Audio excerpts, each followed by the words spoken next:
students, welcome to Unacademy CA 360 Foundation. I am Shivani Sharma, your paper 3 quantitative aptitude educator. ये video मेरे उन सभी छोटे छोटे बच्चों के लिए है जो सीए बनना चाहते हैं, सीए फाउंडेशन की पहली स्टेप को चढ़ना चाहते हैं, लेकिन कहीं ना कहीं थोड़ा सा डरे हुए हैं क्योंकि उनको पता चल गया है पेपर 3 क्वांटिटेटिव एप्टीट्यूड यानी कि मैथ्स का पेपर है।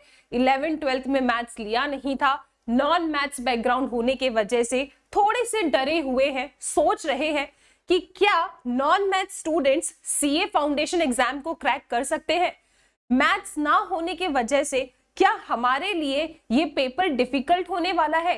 तो आओ जल्दी से तुम्हारे सभी सवालों के जवाब तुम्हें इस सेशन में प्रोवाइड कर देते हैं।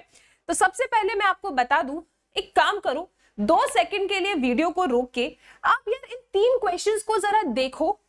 आपके पास ऑप्शंस है और देख के ट्राई करो क्या आप इनके आंसर्स दे पा रहे हो या नहीं। आई होप आप सभी बच्चों ने ये एक्टिविटी की होगी।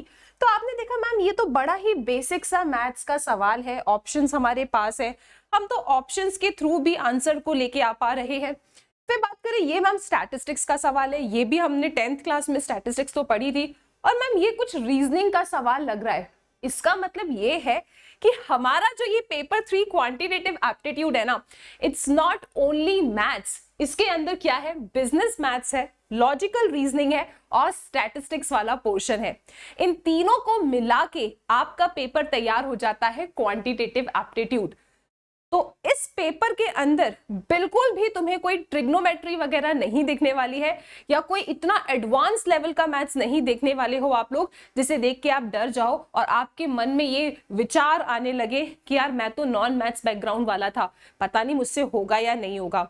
मैं जानती हूँ बहुत समय से मैथ्स नहीं पढ़ा, तो थोड़ा बहुत आपको जो बेसिक चीजें होती है जैसे इक्वल टू के इस साइड किसी चीज को शिफ्ट कर रहे हैं तो प्लस में जाएगा, माइनस में जाएगा, इनटू में जाएगा, डिवाइड में जाएगा, ये दर्द ये तकलीफ तुमको हो सकती है, लेकिन इसकी तुम्हें टेंशन लेनी नहीं है क्योंकि जब तुम सेशंस को स्ट्रक्चर्ड वे में पढ़ने वाले हो ना तो तुमको बेसिक से एक एक चीज पढ़ाई जाती है। तो अगर सब भूल भी गए हो तो भी कोई टेंशन नहीं है। ओके, अब एक बात बता देती हूँ आपको कि आपका जो सिलेबस है उसके अंदर बेसिकली आपको पढ़ना क्या क्या है, ठीक है, और कितना % चीजें आपकी सिलेबस की टफ हो सकती है।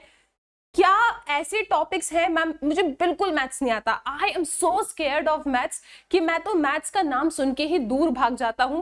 क्या मेरे लिए कोई ऐसे चैप्टर्स हैं यहाँ पे जिससे मैं पेपर क्लियर कर लूं जो मुझे इजी लगे? तो आओ जल्दी से तुमको बताते हैं मैथ्स का पूरा सिलेबस और बताते हैं कितना सिंपल है ये।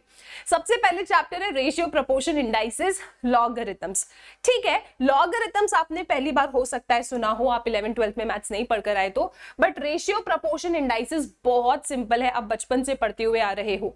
इक्वेशंस हम सब जानते हैं, सोल्यूशंस वाले क्वेश्चंस, क्वाड्रेटिक वाले क्वेश्चंस, इनकी सिर्फ प्रैक्टिस करनी होती है, चीजों को शिफ्ट कैसे करते हैं, कैसे सॉल्व करते हैं, ये सारी की सारी चीजें हैं। लीनियर इनइक्वालिटीज हद से ज्यादा सिंपल चैप्टर है, greater than, less than, greater than, equal to, less than और इक्वल टू, इन सब से आपका सामना होता है यहाँ पे। मैथमेटिक्स ऑफ फाइनेंस, भाई अगर तुम्हारा मैथ्स नहीं था ना तो भी ये एक ऐसा चैप्टर जो तुम्हें बहुत ज्यादा मजे आने वाली है इसको पढ़ने में, और सबसे ज्यादा स्कोरिंग चैप्टर है ये पूरे सिलेबस में। Permutations and combinations, yes I can keep this chapter कि हाँ थोड़ा सा ये टफ है। सीक्वेंस एंड सीरीज, सबको सीक्वेंस एंड सीरीज टफ लगता है, लेकिन मेरे बच्चों को सीक्वेंस एंड सीरीज कभी टफ नहीं लगता क्योंकि उनके पास 1 नहीं, 2 नहीं, 3 नहीं, बहुत सारी ट्रिक्स हैं इस चैप्टर में। सेट्स, रिलेशंस एंड फंक्शंस, हाँ ये प्योर मैथ्स वाला टॉपिक है, लेकिन ये इतना सिंपल है, इतना सिंपल है, इसके छोटे छोटे वैरायटी के क्वेश्चंस आते हैं, जब तुम इसे देखोगे पढ़ोगे तो कहोगे बस नाम है मैम, इसके अंदर है कुछ नहीं। फिर कैलकुलस वाला पोर्शन बच्चों definitely I can say it's difficult. उसके बाद बात करते हैं लॉजिकल रीजनिंग। लॉजिकल रीजनिंग में आपको सिर्फ और सिर्फ प्रैक्टिस करनी होती है, number series, coding, decoding, sitting arrangement, direction, sense, tense, blood relations. अभी ये जो चीजें है ना, ये तुम्हारा टोटल 20 मार्क्स का आता है पेपर में। मतलब 20 सवाल इसमें से आते हैं और बेटा बिजनेस मैथमेटिक्स में से 40 क्वेश्चंस आते हैं, ठीक है।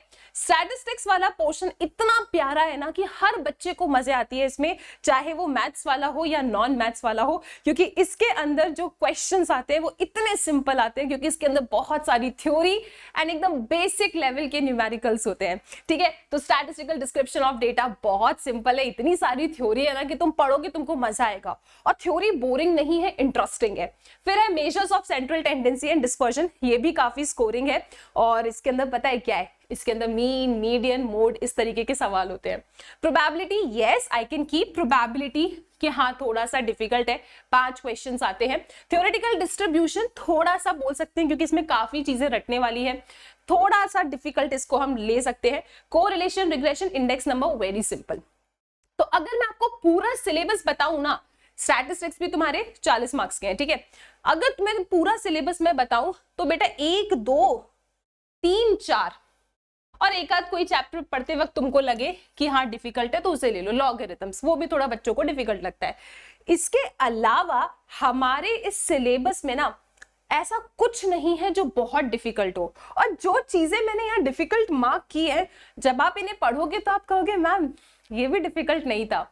कुल मिला के देखा जाए सिलेबस बहुत सिंपल है, बस चीज ये है कि यार आपको ना एक राइट तरीका आना चाहिए पढ़ने का।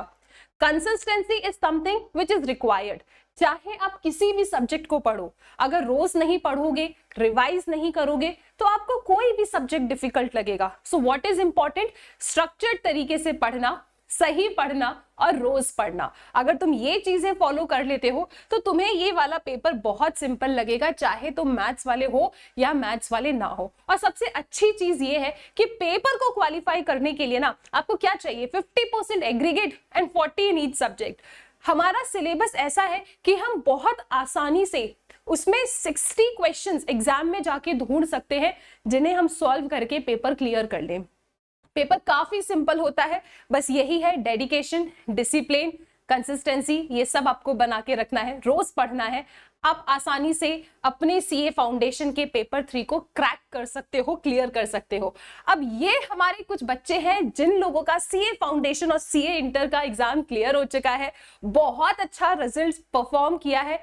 यहाँ पे अगर आप देखें ना तो हमारे इतने सारे बच्चों ने एग्जाम्स क्लियर किया है, एंड आई एम 100% श्योर कि जब आप एग्जाम देंगे आपका भी पेपर क्लियर होगा और इधर आपकी भी फोटो आएगी, and then we are going to meet. इसके साथ next very important, I am super duper excited to announce this, 18 नवंबर से हमारा सीए फाउंडेशन का बैच स्टार्ट हो रहा है for June 25 and September 25 attempt. तो मेरे सभी छोटे छोटे प्यारे प्यारे बच्चे टेंशन बिल्कुल मत लो, तुम्हारा कोई भी पेपर बना रहे, पेपर 1, पेपर 2, पेपर 3, पेपर 4, सब कुछ तुमको बड़े प्यार से पढ़ाया जाएगा। आई नो आप में से काफी बच्चे बोर्ड एग्जाम्स की तरफ भी टारगेट कर रहे होंगे, तो कैसे चीजों को मैनेज करना है, टाइम मैनेजमेंट कैसे करना है, ये सब तुमको सिखाया जाता है क्लास के अंदर। तुमको किसी चीज की नहीं टेंशन लेना है, क्योंकि जो आपका सपना है वो हमारा सपना है। वी ऑल्सो वॉन्ट टू सी कि आप अपना पेपर क्लियर करें।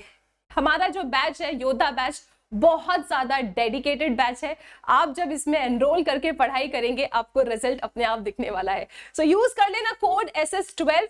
आज है 15 नवंबर, आज है लास्ट डे जहां पे आपको 55% ऑफ मिल रहा है सीए फाउंडेशन के सब्सक्रिप्शंस पे। तो बिल्कुल भी डिले मत करो, थोड़ा सा ही समय बचा है और उसके बाद ये 55% ऑफ की अपॉर्चुनिटी खत्म हो जाएगी। सो मिलते हैं क्लासेस में, टिल देन टेक केयर।